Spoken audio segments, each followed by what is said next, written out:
Commedia dell'arte.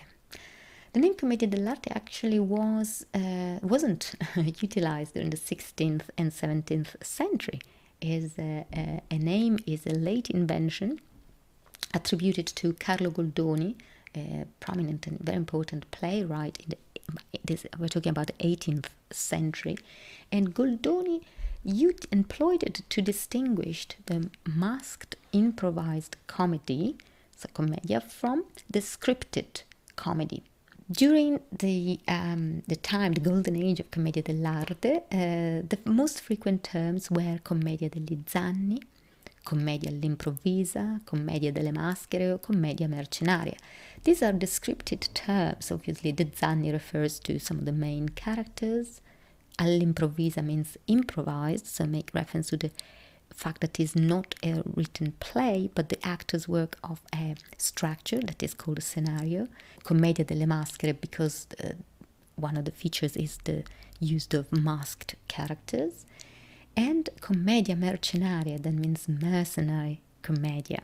However, having said that, although these are all terms that are valid to define Commedia dell'arte, most scholar and practitioner today consider the term Commedia dell'arte the most accurate. Obviously, Commedia stands for comedy, and the second part, dell'arte, identifies a very specific feature of the theatre at that time.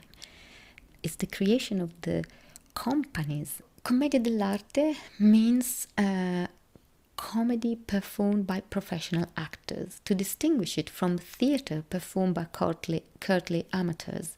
The word arte stands for Association of Professionals, guild or a union. Arti e mestieri, in Italian back then, was the name given to guilds of professionals. Arte stands for craft or knowledge, and mestiere for profession. Here I'm going to quote Antonio Fava, who says that Commedia dell'arte identifies perhaps the most historically significant aspect of the invention, professionalism.